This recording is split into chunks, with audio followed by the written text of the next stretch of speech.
Well, I think that's about the best I'm going to get this thing, because I don't know if you can see, it doesn't have exactly the greatest fit and curvature, but also neither does this entire thing.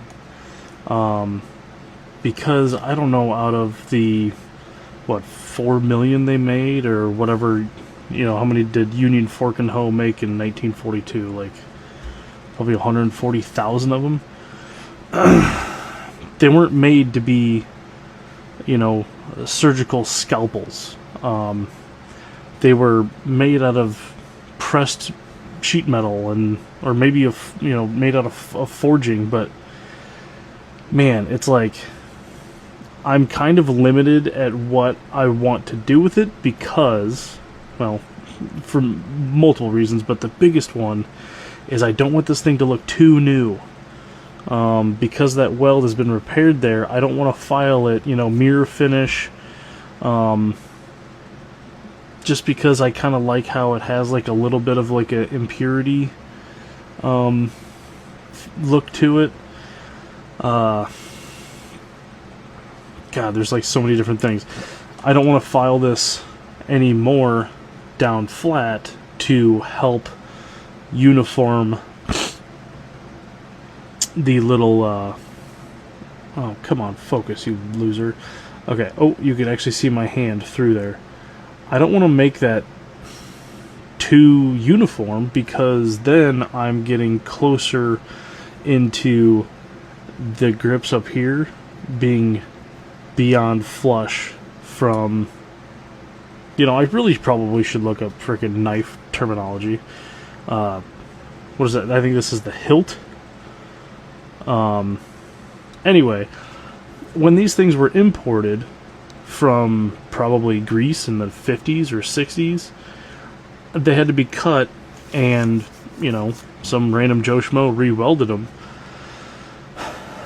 And I can't even guarantee that this tang is original to the blade. Like, it was probably cut, hucked into two different, bins, shipped over here on a shipping crate, and then rebuilt. Like,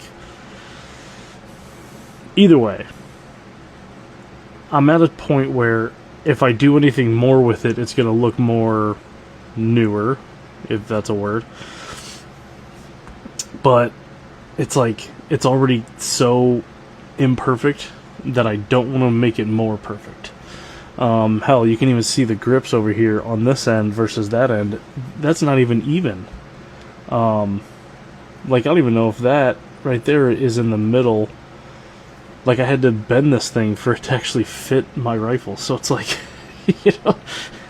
and then you look at the cut on here, like, those two scallop cuts are like super uneven, probably done by hand.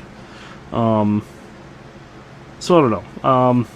I'm at the point where I think this thing is ready to boil. I don't really want to do anything more with it, because if I do more with it, I'm going beyond what is, one, necessary, but two, I'm going beyond making this thing look newer, and I kind of don't really want to do that. So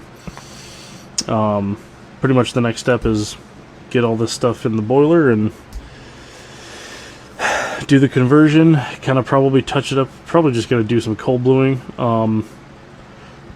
just because these things were Parkerized. I don't know how to Parkerize. I mean, I know how, but I've never done it before.